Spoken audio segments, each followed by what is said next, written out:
Hello, Namaste. Welcome back again in our YouTube channel Telugu Stock Stories లో ఈ particular వీడియోలో మనం ఒక కంపెనీ గురించి డీటెయిల్గా డిస్కస్ అయితే చేయబోతున్నాం. ఎందుకు ఈ కంపెనీ గురించి మనం మాట్లాడుతున్నాం అంటే కంపెనీ ఇది day before yesterday Q2 result declare అయింది. Q2 రిజల్ట్ ఎలా వచ్చిందంటే ఎక్స్ట్రాడినరీ రిజల్ట్ అయితే వచ్చింది. లాస్ట్ ఇయర్ కంపెనీ లాస్లో ఉండేది అండ్ ఇప్పుడు చూస్తే కంపెనీ నెట్ ప్రాఫిట్ పాజిటివ్ అయితే ఉంది. సో ఏంటిది ఒక్కొక్క పాయింట్ ఈ పర్టిక్యులర్ వీడియోలో మనం డీటెయిల్గా అండ్ క్లియర్గా అయితే చూడబోతున్నాం. సో మీరు మన ఛానల్లో న్యూగా ఉంటే ప్లీజ్ మన ఛానల్ తెలుగు స్టాక్ స్టోరీస్ని మీ సబ్స్క్రైబ్ చేస్తూ బెల్ ఐకాన్ అయితే మీరు ఆన్ చేయొచ్చు. సో ఇప్పుడు మనం ఒక కంపెనీ గురించి మాట్లాడబోతున్నాం కదా. సో ఆ కంపెనీ ఏ సెక్టర్తో బిలాంగ్ ఉందంటే ఫైనాన్షియల్ సెక్టర్తో బిలాంగ్ ఉంది. అండ్ ఫైనాన్షియల్ సెక్టర్లో కూడా ఇది ఒక NBFC company, non banking financial company. మీ అందరు తెలుసు మన ఇండియాలో as of now top NBFC company ఏదంటే బజాజ్ ఫైనాన్స్. సెకండ్ ప్లేస్లో వచ్చేసి Jio finance services limited. Third ప్లేస్లో Cholamandalam investment and finance company. Fourth ప్లేస్లో ముత్తూట్ ఫైనాన్స్ అండ్ ఫిఫ్త్ ప్లేస్లో శ్రీరామ్ ఫైనాన్స్ అయితే ఉందండి. అండ్ రీసెంట్లీ సేబీతో ఒక రూల్ అయితే వచ్చింది. అదేంటంటే అప్పర్ లెవెల్ ఎన్బిఎఫ్సి కూడా మన ఇండియన్ మార్కెట్లో లిస్ట్ అవ్వాలి. And last week Tata Capital మన ఇండియన్ మార్కెట్లో అయితే లిస్ట్ అయింది. ఇది కూడా ఒక ఎన్బిఎఫ్సి కంపెనీ అండి. అండ్ ఈ week Jio Finance Q2 result declare అయింది కదా. Q2 రిజల్ట్ ఎలా వచ్చిందంటే కన్సాలిడేటెడ్ ప్రాఫిట్ ఆఫ్టర్ ట్యాక్స్లో మనకు ఇయర్ ఆన్ ఇయర్ బేసిస్లో మార్జినల్లీ గెయిన్ అయితే కనపడింది.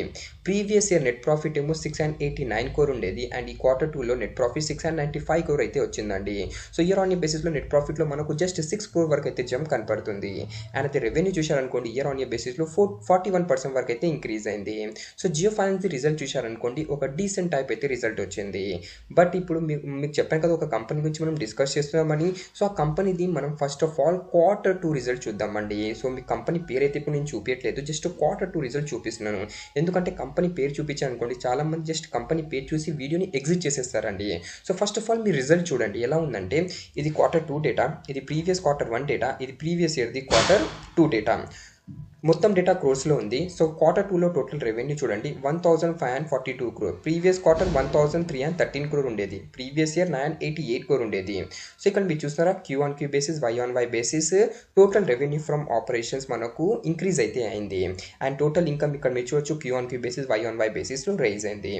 ఎక్స్పెన్సెస్ ఇక్కడ మీరు చూడొచ్చు క్వార్టర్ బేసిస్లో ఇంక్రీజ్ అయింది, ఇయర్ ఆన్ ఇయర్ బేసిస్లో డ్రాప్ అయింది. సో ప్రీవియస్ ఇయర్ ఎక్స్పెన్సెస్ ఎంత ఉండేది అంటే 1626 crore ఉండేది అండ్ ఈ Q2లో అది ఎంత వచ్చింది 1443 crore అయింది. సో ఇయర్ ఆన్ ఇయర్ బేసిస్లో ఖర్చులు డిక్రీజ్ అయింది అండ్ అయితే క్వార్టర్ బేసిస్లో ఎక్స్పెన్సెస్ ఇంక్రీజ్ అయిందంటే 200 crore వరకు ఇంక్రీజ్ అయింది. అండ్ ఇక్కడ మీరు చూడొచ్చు ప్రీవియస్ ఇయర్ టోటల్ ఇన్కమ్ ఎంత ఉండేది 996 crore అండ్ ఎక్స్పెన్సెస్ ఎంత ఉండేది 1626 crore ఉండేది. సో ఆబ్వియస్లీ కంపెనీ లాస్లో ఉండేది ఎందుకంటే ఎక్స్పెన్సెస్ ఎక్కువ ఉండేది, రెవెన్యూ ఫ్రమ్ ఆపరేషన్స్ తక్కువ ఉండేదండి. బట్ ఇప్పుడు మీరు చూశారనుకోండి కంపెనీ ఎక్స్పెన్సెస్ అయితే డ్రాప్ అయింది అండ్ ఇక్కడ మీరు నెట్ ప్రాఫిట్ చూడొచ్చు. ప్రాఫిట్ ఫర్ ద పీరియడ్ ఈ Q2లో నెట్ ప్రాఫిట్ ఎంత వచ్చిందంటే యాజ్ ఆఫ్ నౌ 74 crore వచ్చిందండి. ప్రీవియస్ క్వార్టర్ 62 crore ఉండేది, ప్రీవియస్ ఇయర్ 471 crore లాస్లో ఉండేది. సో ఇక్కడ మీరు చూస్తున్న ప్రీవియస్ ఇయర్ 471 crore ఒక బిగ్ అమౌంట్ అండి. సో లాస్ నుంచి కంపెనీ ప్రాఫిట్కి వచ్చింది ఇయర్ ఆన్ ఇయర్ బేసిస్లో. అండ్ క్వార్టర్ బేసిస్ కూడా మనకు 12 crore వరకు అయితే నెట్ ప్రాఫిట్లో జంప్ అయితే కనపడుతుంది. అండ్ నెక్స్ట్ ఇక్కడ మీరు చూడొచ్చు ఈపీఎస్ ప్రెసెంట్లీ ఈపీఎస్ ఈ Q2లో 0.95 ఉంది, ప్రీవియస్ క్వార్టర్ 0.81 ఉండేది అండ్ ప్రీవియస్ ఇయర్ -6.10 ఉండేదండి. సో ఇయర్ ఆన్ ఇయర్ బేసిస్లో లాస్ నుంచి పాజిటివ్గా వచ్చింది అండ్ క్వార్టర్ బేసిస్లో మనకు ఈపీఎస్లో ఎర్నింగ్ పర్ షేర్లో జంప్ అయితే కనపడుతుంది. సో ఏ కంపెనీ గురించి మనం డిస్కస్ చేస్తున్నామంటే పూర్ణవాలా ఫిన్కార్ప్. ఈ కంపెనీ గురించి చాలా మందికి తెలిసే ఉంటుందండి. అండ్ ఎందుకు ఈ కంపెనీ గురించి మనం ప్రెసెంట్లీ మాట్లాడుతున్నామంటే ఇది ఒక చిన్న కంపెనీ అండి as compare to Bajaj Finance, Jio Finance company. And చిన్న కంపెనీస్లో మనకు ఒక బిగ్ గ్రోత్ అయితే కనపడుతుంది.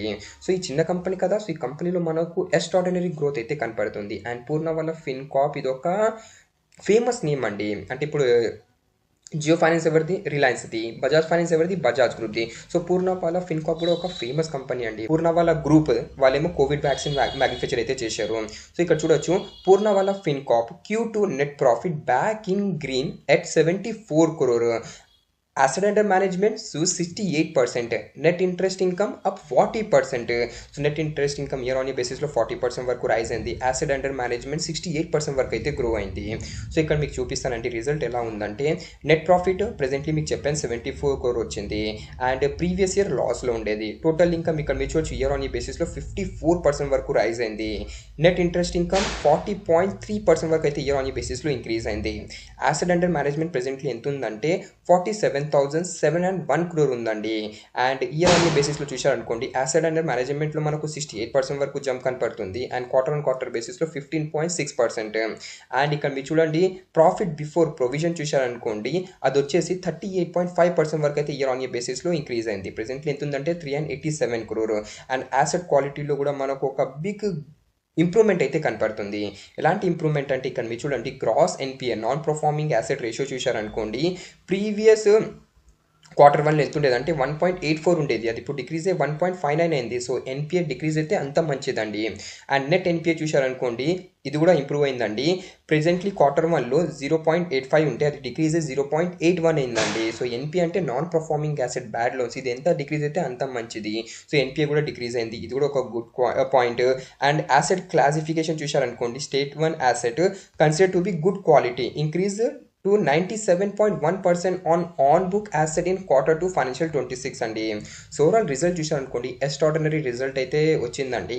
అండ్ ఇక్కడ మీరు చూడొచ్చు ప్రాఫిట్ అండ్ లాస్ ఈ ఆన్ గోయింగ్ ఇయర్లో రెవెన్యూ టోటల్ వచ్చేసి 5,080 crore with interest 2,027 crore. Presently కంపెనీది highest revenue and net interest అయితే ఈ ఆన్ గోయింగ్ ఇయర్లో అయితే నడుస్తుందండి with net profit of 218 crore అండి. And the just Q1 and Q2 data అండి, ఇంకా Q3 ఇంకా Q4 డేటా ఇక్కడ యాడ్ అవ్వాలి. అండ్ నెక్స్ట్ ఇక్కడ మీరు చూడొచ్చు ఆబ్వియస్లీ ఫైనాన్స్ ఎన్బిఎఫ్సి కంపెనీ కదా, సో బారింగ్ ఎక్కువ ఉంటుంది, రిజర్వ్స్ తక్కువ ఉంటుంది. మీరు ఏదైనా ఎన్బిఎఫ్సి కంపెనీ తీసుకోండి. అండ్ ఈ కంపెనీ ఏమేమి సర్వీసెస్ ప్రొవైడ్ చేస్తుంది అంటే చూడండి ఈ కంపెనీ వచ్చేసి different type of services provide చేస్తుంది. ఎలాంటి సర్వీసెస్ అంటే కంపెనీ ప్రీవియస్ డేటా చూశారనుకోండి ఈ కంపెనీ వచ్చేసి non deposit NBFC registered with RBI. And ఈ కంపెనీ మెయిన్లీ ఎంగేజ్ ఉండేది కన్జ్యూమర్ మీడియం అండ్ ఎంఎస్ఎంఈ అంటే medium small enterprises financing as well as general insurance కంపెనీలో company ఏమో ఎంగేజ్ ఉండేది ప్రీవియస్లీ. బట్ కంపెనీ వచ్చేసి ఇప్పుడు రీసెంట్ టైంలో ఒక న్యూ బిజినెస్లో కూడా ఎంట్రీ అయితే తీసుకుందండి. సో ఆ న్యూ బిజినెస్ గురించి డిస్కస్ చేసే ముందు మీరు మన ఛానల్లో న్యూగా ఉంటే ప్లీజ్ మన ఛానల్ తెలుగు స్టాక్ స్టోరీస్ని మీరు సబ్స్క్రైబ్ చేస్తూ బెల్ ఐకాన్ అయితే మీరు ఆన్ చేయొచ్చు. అండ్ మీరు మా టెలిగ్రామ్ ఛానల్ని జాయిన్ అవ్వలేదంటే మా టెలిగ్రామ్ ఛానల్ని కూడా మీరు జాయిన్ అవ్వండి. ఈ టెలిగ్రామ్ ఛానల్లో మా టీమ్ ఫ్రీ ఇంట్రాడే కాల్స్ అయితే ఇస్తుంటుంది. So if you're interested in free intraday call you can join our telegram channel. And నేను మీకు రిక్వెస్ట్ చేస్తున్నాను మీరు మా టెలిగ్రామ్ ఛానల్ అఫీషియల్ లింక్ ద్వారానే జాయిన్ అవ్వండి. అఫీషియల్ లింక్ టెలిగ్రామ్ ఛానల్ ఎక్కడ ఉందంటే డిస్క్రిప్షన్ బాక్స్లో ఉంది, లేదంటే కమెంట్ సెక్షన్లో పిన్ అయి ఉంది. మీరు అఫీషియల్ లింక్ ద్వారా టెలిగ్రామ్ ఛానల్ జాయిన్ అయ్యారు అనుకోండి మీరు ఫేక్ ఛానల్స్లో జాయిన్ అవ్వకుండా ఉంటారు. సో కంపెనీ రీసెంట్లీ ఈ ఇయర్ ఏప్రిల్ మంత్లోనే ఒక బిగ్ అనౌన్స్మెంట్ చేసింది. అది ఏంటంటే పూర్ణవాలా ఫిన్కాప్ వచ్చేసి గోల్డ్ లోన్ మార్కెట్లో కూడా ఎంట్రీ అయితే తీసుకోబోతుందని అప్డేట్ అయితే చేసింది. అండ్ వీళ్ళు వచ్చేసి 400 న్యూ బ్రాంచెస్ని ఓపెన్ చేస్తారని అప్డేట్ అయితే చేశారు. సో కంపెనీ వచ్చేసి ఈ గోల్డ్ లోన్ మార్కెట్లో ఎంట్రీ తీసుకుని కదా దాని తర్వాత నుంచి కంపెనీ బిజినెస్ ఏమో టోటల్లీ చేంజ్ అయింది. అండ్ ఇంకొక బిజినెస్లో అయితే కంపెనీ ఎంట్రీ అయితే తీసుకుందండి. అది ఏంటంటే consumer durable loan market. Consumer durable loan market ఏంటంటే ఇప్పుడు రీటైలర్స్ కొంటారు కదా ఫ్రిడ్జ్ టీవీ, సో దానికోసం లోన్ తీసుకుంటారు కదా, సో అదే కన్స్యూమర్ డ్యూరబుల్ లోన్ మార్కెట్ అండి. సో ఇక్కడ చూడొచ్చు Poonawalla fincorp enters consumer durable loan market to accelerate growth and expand retail reach అండి. సో కంపెనీ వచ్చేసి ఈ 2 సెగ్మెంట్లో ఎంట్రీ తీసుకుని కదా దాని తర్వాత నుంచి కంపెనీ బిజినెస్ టోటల్లీ చేంజ్ అయితే అయిపోయింది. అండ్ ఈ అప్డేట్ కూడా మనకు ఎప్పుడు వచ్చిందంటే ఈ ఇయర్ ఏప్రిల్లోనే వచ్చిందండి. అండ్ ఓవరాల్ ఇక్కడ మీరు చూడొచ్చు రీసెంట్లీ ప్రమోటర్సే కంపెనీలో ఫండ్ అయితే ఇన్ఫ్యూజ్ చేశారు, అంటే స్టేక్ని ఇంక్రీజ్ చేశారు. అండ్ ఈ అప్డేట్ ఎప్పుడు వచ్చింది లాస్ట్ మంతే వచ్చింది. Poonawalla ఫిన్కాప్ share price soars 12% as promoter stake increases after 1,500 crore fund infusion. And మీరు లేటెస్ట్ షేర్ హోల్డింగ్ ప్యాటర్న్ చూశారనుకోండి promoter holding quarter on quarter బేసిస్లో ఇంక్రీజ్ అయింది. ఎందుకు ఇంక్రీజ్ అయింది? ప్రమోటర్ ఏమో ఫండ్ని ఇన్ఫ్యూజ్ చేశారు. సో ఏదైనా కంపెనీలో ప్రమోటర్ ఫండ్స్ని ఇన్ఫ్యూజ్ చేస్తున్నారంటే అది ఒక గుడ్ థింగ్ లాగా మనం నోట్ చేయాలండి.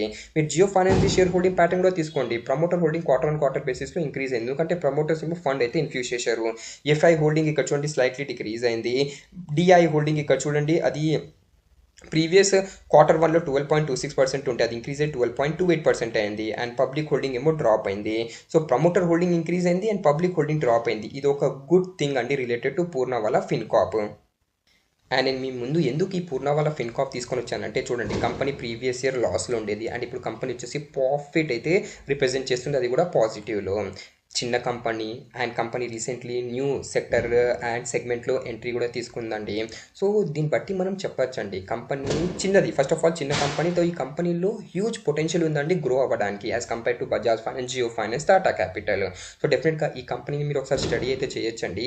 అండ్ స్టడీ చేసిన తర్వాతనే మీ డిసిజన్ అయితే తీసుకోండి. అండ్ యాజ్ ఆఫ్ నౌ ఈ స్టాక్ ట్రేడ్ అవుతుంది కదా, both 50-day moving average and 200-day moving average కన్నా ఎబో అయితే ట్రేడ్ అవుతుంది. దీని మీనింగ్ ఏంటంటే short term and long term moving average కన్నా ఎబో అయితే ట్రేడ్ అవుతుంది. అండ్ ఇప్పుడు ప్రెసెంట్లీ స్టాక్ వచ్చేసి ఆల్ టైమ్ హై దగ్గర కూడా ట్రేడ్ అవుతుందండి.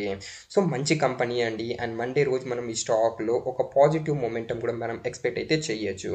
సో ఈ కంపెనీ గురించి మీ వ్యూ ఏంది? మీ వ్యూని కూడా కమెంట్ సెక్షన్లో అయితే మీరు షేర్ చేయొచ్చండి. లాంగ్ టర్మ్ వ్యూ ఉంటే డెఫినెట్గా ఈ కంపెనీ స్టాక్ని అయితే మీరు కన్సిడర్ చేయొచ్చు. సో ఇదే అప్డేట్ ఉంది పూర్ణవాలా ఫిన్కాప్ రిలేటెడ్గా. అండ్ ఐ హోప్ మీకు ఈ వీడియో నచ్చుంటుంది. If you like this video then do subscribe to our channel Telugu stock stories. Thanks for watching and have a nice day.